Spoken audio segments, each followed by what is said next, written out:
dear learners, welcome to today's program. I am Dr. Pallavi Gogoi of Gogoi School of Humanities, Krishnakanta Handike State Open University. Today I shall take up a unit from MA English, Semester 1, and the course is titled English Social and Cultural History, Block 4, which is again titled Literature, Romantic to Modern. The name of the unit is The Modern Age After World War II, and we shall discuss modern poetry.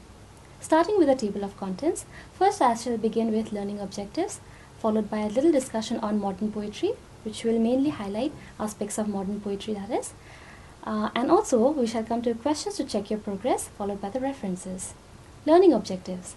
After going through this unit, you will be able to describe the aspects of poetry after World War II and also be able to highlight some of the important modern poets of the period.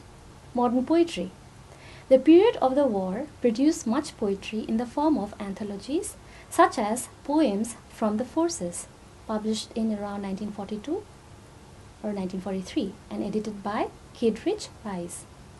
Roy Broadbent Fuller and Charles Stanley Cosley, both of whom had served in the Royal Navy, wrote poetry drawing from their own personal experiences. During the war, the individual, not the community, became the center of interest for poets, even for W.H. Auden and Stephen Spender. I am sure you must have heard the name of these modernist poets.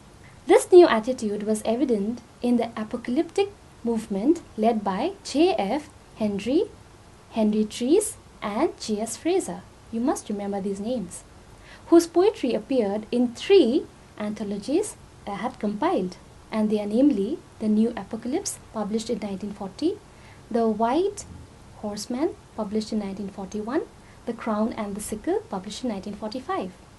Now, the apocalyptic movement proclaimed its hatred of the machine age, its faith in the individual as the hope of humanity, and also its belief in myth. Dylan Thomas, as he is better known, was a very important poet who wrote during this period, may be described as the originator of Neo-Roman poetry in the 1940s and also as the enemy of intellectualism in verse. The post-war years was influenced more by Dylan Thomas rather than the writers of the apocalyptic movement, so each had their own time. In some ways, there was a return to the spirit of the 18th century. His work, that is Dylan Thomas's work, appeared in 18 poems published in 1934, 25 poems published in 1936, The Map of Love published in 1939, and Deaths and Entrances published in 1946. Dylan Thomas is best known for his work Under Milkwood, published in 1954, which was a verse play written specially for the radio and also presented as a solo reading by the author himself. 2 other poets who began writing in the interwar years but established themselves afterwards are George Granville Barker and David Gascoigne, both being antipathetic or at loggerheads to the intellectual approach again. So the movement professed no interest in stylistic innovation as such, and in a rather neoclassic mood concerned itself with reality. Most of the poets concerned were academics. For example, John Wayne, Martin Amis, John Holloway, Donald Davy, D.J. Enright, together with Philip Larkin, Thomas Gunn, and Elizabeth Jennings. The works of D.J. Enright, another poet, deals with individual man in all his conditions, showing pity and indignation for his sufferings and faith in his innate dignity.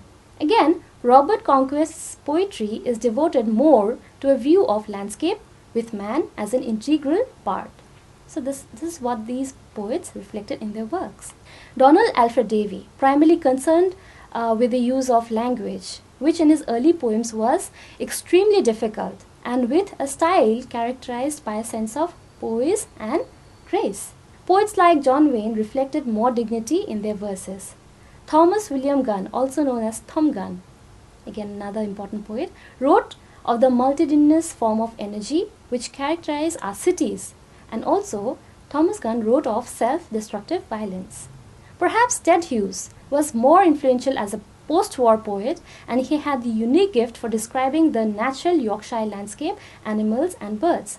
He is also known as an animal poet or a nature poet. His important works were Wood Woo, Crow, Crow Wakes and Eat Crow.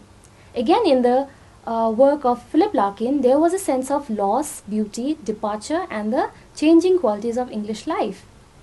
He gained his pleasures, often melancholy ones, from his observation of little situation and places and expressing the same in a clear and comprehensive manner. That was his style. That was the style of Philip Larkin. Some of his important works are titled The Less Deceived, published in 1955, The Whitsun Weddings, a very important work, published in 1964, and High Window, published in 1974. These are representative works, but he also edited the Oxford Book of 20th Century English Verse. So this brings us to the questions to check your progress, starting with question number 1.